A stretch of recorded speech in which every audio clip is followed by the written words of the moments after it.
साथियों नमस्कार, कैसे हो आप सभी। आज आपके समक्ष मैं लेके आया हूं कक्षा 10 विज्ञान राजस्थान माध्यमिक शिक्षा बोर्ड 2025 का पेपर का सॉल्यूशन, कंप्लीट सॉल्यूशन, एकदम ऑथेंटिकेट 100% सत्य, एकदम 100% जो क्वेश्चंस हैं उनका आंसर एकदम सही है। मैं आपके साथ इन क्वेश्चंस के आंसर बहुत ही कम समय में, जिससे कि आप बहुत कम समय में आप अपने आंसर को मिला सको और आगे की एग्जाम की तैयारी कर सको। बहुत कम समय में हम इसको डिस्कस करते हैं। सिर्फ आपको आंसर बताता हूं मैं डायरेक्ट। पहला प्रश्न, कौन सी अंतःस्रावी ग्रंथि शरीर की वृद्धि के लिए उपापचय का नियमन करती है? इसका उत्तर है दोस्तों थायराइड ग्रंथि। थायराइड ग्रंथि इसका उत्तर होगा। नेक्स्ट क्वेश्चन है, कौन से जीव में पुनरुद्भवन पुनर्जनन द्वारा नए जीव की उत्पत्ति की जा सकती है? प्लेनेरिया आएगा बेटा इसके अंदर। प्लेनेरिया राइट आंसर है। नेक्स्ट क्वेश्चन, मानव में वृक्क एक तंत्र का भाग है जो संबंधित है उत्सर्जन, जो अपने यूरिन को फिल्टर करता है, तो ये उत्सर्जन आएगा बेटा इसके अंदर। नेक्स्ट क्वेश्चन का आंसर आएगा। नेक्स्ट क्वेश्चन, निम्नलिखित में से कौन सा पादप हार्मोन का उदाहरण है? कौन सा पादप हार्मोन का उदाहरण है? इसमें आएगा साइटोकाइनिन आंसर आएगा बेटा। साइटोकाइनिन एकदम सही आंसर है। एक संकरण में F2PD का जीन प्रारूप अनुपात होता है 1:2:1 होता है मित्रों। 1:2:1 सही आंसर है। निम्नलिखित में से कौन सौर ऊर्जा का स्थिरीकरण करके उसे विषम पोषियों के लिए उपलब्ध करवाते हैं? उत्पादक आएगा बेटा इसके अंदर। इसका उत्पादक आंसर राइट आंसर है। उत्पादक। नेक्स्ट क्वेश्चन, गोलीय दर्पण की वक्रता त्रिज्या r, गोलीय दर्पण की वक्रता त्रिज्या r तथा फोकस दूरी के बीच में संबंध होता है। बहुत ही फेमस रिलेशन होता है, r = 2f। इसका राइट आंसर है सी ऑप्शन सही है। नेक्स्ट क्वेश्चन, श्वेत प्रकाश पुंज प्रिज्म से गुजरने के पश्चात इसके अवयवी वर्णों में विक्षेपित हो जाता है। प्रकाश को सबसे कम कौन सा तरंग झुकती है इसके अंदर? प्रकाश 7 रंगों से मिलकर बना है, विबग्योर, और उसके अंदर रेड कलर जो है उसका विक्षेपण विचलन जो है सबसे कम होता है। रमन सर ने बताया भी था, आपको तो ये भूलना भी नहीं चाहिए। 28 फरवरी को हम रमन सर को याद भी करते हैं, इसलिए सबसे कम लाल रंग और सबसे ज्यादा बैंगनी। ठीक है मित्रों, आगे बढ़ते हैं। दिए गए परिपथ चित्र में P तथा Q के बीच में तुल्य प्रतिरोध क्या है? दोस्तों यहाँ पर दोनों का संयोजन है, यहाँ पर श्रेणी क्रम और यहाँ पर दोनों का समांतर क्रम। श्रेणी क्रम से निकालेंगे 2 + 2 कितना आ जाएगा? 4। फिर 1/4 + 1/4 दोनों को क्या कर दोगे आप समांतर क्रम में, तो ये आ जाएगा 1/2 और उसका रिवर्स करोगे तो क्या आ जाएगा 2 ohm. B option right answer.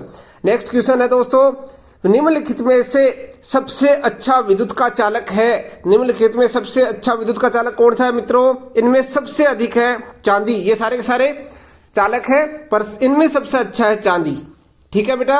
Next question कहता है, दक्षिण हस्त अंगुष्ठ नियम में अंगूठा किसका संकेत करता है? ये तो सीधा सीधा पूछा गया बेटा, विद्युत धारा की दिशा। ए right answer.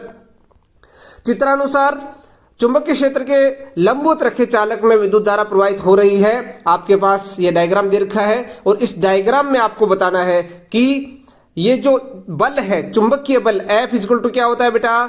I/L vector cross B vector. अब बेटा आप इसमें दाहिने हाथ का नियम भी लगा सकते हो और लेफ्ट हैंड रूल भी लगा सकते हो। तो इससे लगाते हैं, यदि I के डायरेक्शन में क्या होगी? L की डायरेक्शन, L इधर है, B इधर है। आप राइट हैंड थंब रूल से लगाओगे, L क्रॉस B करोगे तो ये किधर जाएगा? नीचे की तरफ जाएगा। इट मीन्स कागज के भीतर अंदर की ओर राइट आंसर। बहुत सारे बच्चे इसको गलत करके आए हैं, ध्यान रखो। ये एकदम इजी वाला क्वेश्चन पूछा गया था, हालांकि थोड़ा सा घुमा के है पर इजी क्वेश्चन है। नेक्स्ट क्वेश्चन है, जिंक तथा तनु सल्फ्यूरिक अम्ल के बीच अभिक्रिया कराने से जो कौन सी गैस निकलती है? तो बेटा यहाँ पर H2 गैस निकलती है। बहुत सारे बच्चे SO2 करके आए, वो गलत है, आपको ध्यान रखना चाहिए। H2 गैस की बात कर रहा है तो H2 गैस निकलती है। एक उदासीन विलयन का pH मान कितना होता है? ये तो बहुत ही इजी सा क्वेश्चन है, 7 होता है बेटा। नेक्स्ट क्वेश्चन है, ये एक रिएक्शन दे रखी है, इसमें पूछा गया है आपको अभिक्रिया दे रखी है और कथन दे रखे हैं, कौन सा कथन सत्य है? तो यहाँ पर बेटा तीसरा और चौथा जो कथन है, यानी कार्बन तो उपचयित हो रहा है, इसका तो ऑक्सीकरण हो रहा है, और लेड ऑक्साइड का क्या हो रहा है? अपचयन हो रहा है। तो द इसका राइट आंसर है। नेक्स्ट क्वेश्चन पे बात करें। नेक्स्ट क्वेश्चन कहता है फास्फोरस परमाणु के m कोष में उपस्थित इलेक्ट्रॉनों की संख्या। संयोजकता कोष की बात कर रहा है बेटा, सीधी सीधी सी। तो ना प्यारे ऐसे सब भाई, तो नाइट्रोजन, फास्फोरस, ये सारे के सारे। आर्सेनिक की बात करें तो इनकी वैलेंसी सबकी 5-5 होती है, 5 इसके m कोष में इलेक्ट्रॉन होते हैं। नेक्स्ट बेटा, संतृप्त हाइड्रोकार्बन कौन सा है? संतृप्त हाइड्रोकार्बन जिनमें सिंगल बॉन्ड पाया जाता है। सिंगल बॉन्ड वाला कौन सा है अपने पास? सिंगल बॉन्ड वाला C2H6, C option right answer है इसका। सी ऑप्शन क्या है इसका? सही आंसर है। नेक्स्ट क्वेश्चन, रिक्त स्थानों की पूर्ति करनी थी बेटा। हार्मोन की क्रिया को क्या कहते हैं? यानी ए फीडबैक मैकेनिज्म, यहां फीडबैक आएगा। Feedback mechanism regulates the action of hormone. और नेक्स्ट में क्या आ जाएगा? फूड वेब, खाद्य जाल इसका आंसर सही होगा। यहां पर आप खाद्य जाल, फूड वेब बोल सकते हो, फूड वेब, और ऊपर वाले में फीडबैक।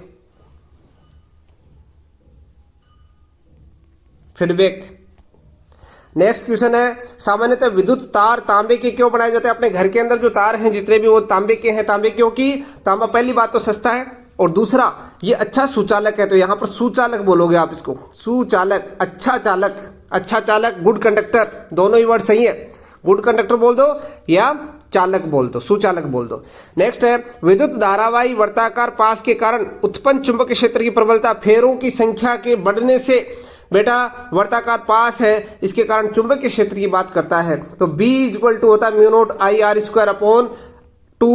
प्लस x² की घात 3/2। यदि फेरों की संख्या बढ़ा दी जाए, n आता है, यदि n बढ़ेगा तो सीधी सी बात है चुंबकीय क्षेत्र में भी वृद्धि होती है, यानी इंक्रीजिंग आएगा बेटा। यहां पर बढ़ती है, चुंबकीय क्षेत्र का मान क्या होता है? प्रबलता बढ़ती है। मैग्नीशियम रिबन का वायु में दहन करने पर बने यौगिक का नाम? मैग्नीशियम ऑक्साइड, MgO आ जाएगा बेटा इसका, MgO, मैग्नीशियम ऑक्साइड। सोने तथा लोहे में से अधिक तन्य धातु कौन सी है? यहां पर सीधी सीधी से बात है Au, सोना। यहां पर क्या आ जाएगा बेटा? Au, सोना लिखना था आपको। सोना सबसे क्या डक्टाइल है, यानी आप सीधी सी बात ये बताओ कि जो आभूषण बनते हैं अपने सोने के बनते हैं ना, तो अब तार किसके बन सकते हैं डक्टाइल में? ये समझ लो, जो इजीली जिसका वायर बन सकता है वो क्या है? जो लोहे का वायर है तो वो तो जल्दी टूट जाएगा, सोने का वायर इतना जल्दी नहीं टूटेगा। सोना भी भंगूर होता है, ये भी ब्रिटाइल होता है, परंतु इतना ब्रिटाइल नहीं होता जितना लोहा होता है। कंपैरिजन टू लोहे के सोना क्या होता है? ज्यादा डक्टाइल होता है, ज्यादा तन्य होता है। तो यहां पर क्या आ जाएगा? सोना आ जाएगा।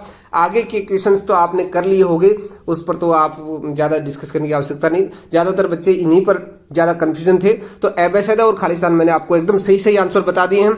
आप आगे की एग्जाम की पूरी तैयारी करें और बेफिक्र होके, यदि आपके गलत भी हो गए तो बेटा कोई बड़ी बात थोड़ी, आपके बड़े क्वेश्चन सही हो गए।